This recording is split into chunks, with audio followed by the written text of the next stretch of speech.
Bonjour, aujourd'hui sors ton sabre, dégaine ton gun, je sais pas, mais prépare-toi car on va suivre la voie de Renjo Desperado.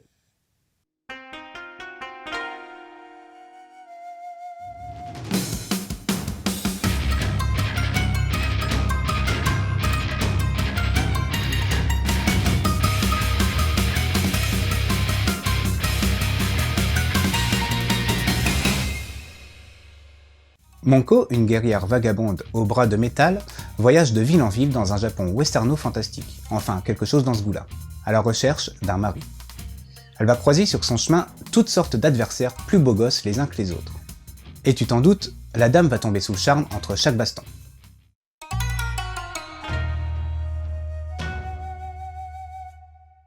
Le trait de Han Dong-sik est plutôt chouette. Nerveux et légèrement brouillon, il retranscrit bien l'esprit du manga qui se déroule dans un univers de poussière et de sang.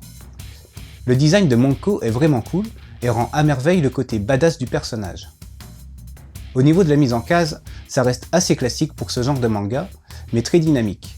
Les scènes de fight sont nerveuses, l'auteur joue parfaitement avec les traits de vitesse et le découpage des cases. À vrai dire, on ne s'ennuie pas une seconde. Et malgré un léger manque de détails dans les décors, le cadrage et l'action parviennent à faire oublier ce défaut, si on peut appeler ça un défaut. L'édition reste simple, une couverture souple avec une jaquette ma foi fort jolie et accrocheuse.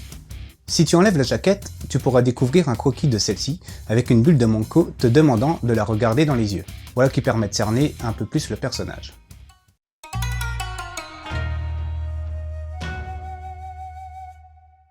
Han Dong-sik a sorti jusqu'à ce jour Gagose en 2008, Lindbergh en 2009 et Renjo Desperado datant de 2015 au Japon. Seuls Gagose et Renjo Desperado sont sortis par chez nous. Ce dernier, narrant les aventures de Monko, se lit comme du petit lait, enfin, se boit comme du petit pain, enfin, tu m'as compris quoi. Chaque chapitre se structure comme une mini-histoire, le tome se dégustant un peu comme une bonne série où les chapitres seraient les épisodes. Le personnage de Monko est super attachant dès le départ, avec son côté badass et se trouvant toute émoustillée et timide dès qu'elle craque pour un mec. Ce qui risque de la mettre dans une situation pas très cool assez régulièrement. Mais il faut dire que pour la bagarre, la dame est dans la place et donnera bien du fil à retordre à ses assaillants. J'adore cette ambiance qui mélange le western avec un peu de fantastique, le tout donnant un petit côté post-apo qui ravira les amateurs. Niveau action, on est servi. Ça rentre dans l'art dès le départ et on accroche assez vite au style narratif. Bref, ce Renjo Desperado, c'est du tout bon. C'est rythmé, c'est drôle, c'est violent, un peu, c'est sexy, un peu aussi, enfin, tu vois le topo. Pour aller avec cette lecture, je vais te conseiller. Tout d'abord, Desert Punk de Uzune Masatoshi. Un mercenaire erre dans un monde post-apocalyptique sans pitié, il se bat pour sa survie et son seul point faible, ce sont les femmes.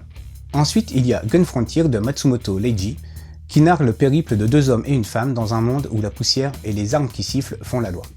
Enfin, il y a Lone Wolf Fan Cub de Kojima Gozeki et Koike Kazuo. Un Ronin accompagné d'un petit garçon décide de devenir assassin et loue ses services pour accomplir sa vengeance. Voilà, c'était Joyson, j'espère que cette petite chronique t'a plu et donné envie de lire Renjo Desperado.